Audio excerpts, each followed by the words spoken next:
Well, America in the early 1980s was a different America. We were a country on the move. America was very active in space exploration. We were coming out of a deep economic recession. And then, of course, football had passed baseball as the real national pastime. And in terms of what we call in journalism a human interest story, there came the story of Joe Delany. It didn't take long for us to say, this is an international story. It was something that touched almost everybody in the deepest marrows of their being.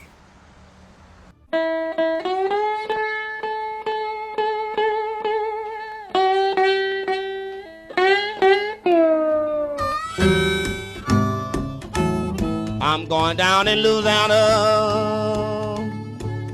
baby, behind the sun. Joe was not like most athletes I've covered. You know, he was just a small town guy from Louisiana who seemed to care about his town. He used to mow this old lady's lawn in his neighborhood every week without being asked. He just knew she couldn't do it. He'd take his paycheck and just throw it on the counter for his wife, and she'd always say, "Don't you want anything for yourself?" He goes, "Nah, you just take care of yourself and the girls." My Joe was a very kind Joe. Anybody that met Joe know that he was just a kind-hearted, free spirit, very good, loving guy. Describe that 82-yard touchdown play, how you get through that hole so much.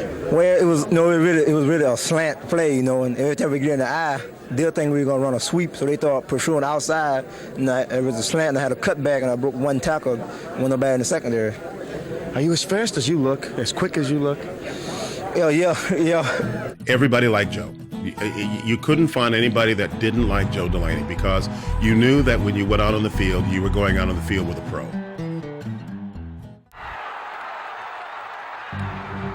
In just 10 starts, Joe set 4 franchise records, was named the AFC's Rookie of the Year, and started in the '81 Pro Bowl. Joe Delany had made his name known. In Monroe, Louisiana, late today, police said that a man identified as Joe Delany, star running back for the Kansas City Chiefs, drowned trying to rescue a child. Witnesses said Delany jumped into a lake in a public park when he saw 3 youngsters in trouble. Delany and the 11-year-old boy he was trying to aid drowned.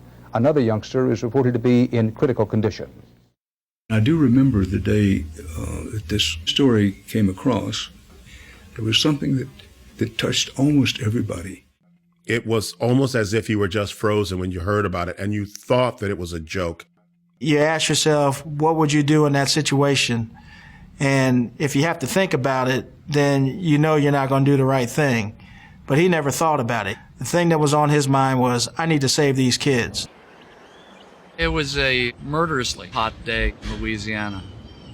Joe Delany was sitting 75 yards away under a tree.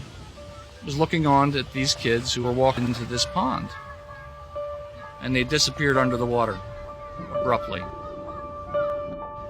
And Joe, who was unable to swim, dashed out to try to save them.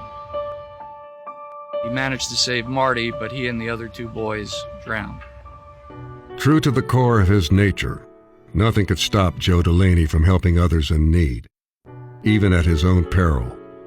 The Hope of Houghton drowned along with Joe and the 2 boys that day, leaving a kingdom devastated and a nation moved. What do you say about a guy who gave up his life for complete strangers? What do you do? How do you honor someone like that? Joe Delany's a hero for what he did that day. That's what kind of guy Joe was. He did the right thing. He put himself at risk for somebody else. What more can you ask of a person? It didn't surprise me. You know, when you first hear about it, you say, yeah, the guy died of a tragic accident, he drowned. But then when you figure that he was trying to save some kids' lives, God was calling him home, I guess. We need to remember Joe because we have to remember why we're here. You can accomplish the greatest things in the world. You can be the AFC Rookie of the Year. You can be a starter in the Pro Bowl. You can be the fastest kid in Louisiana. And it doesn't matter if you don't really know what you were meant to do. And that to Joe meant doing everything you can to help your fellow man. We have to learn from him and let that legacy live on. The phrase role model is overworked in the modern vernacular, but apt when you apply it to Joe Delany. There are other folks out there who need help and need support, whether it's your time, whether it's a smile on your face, whether it's given to a charity. It doesn't take much to change somebody's outlook on life. And in doing that, we all can be a part of what Joe Delany's legacy was.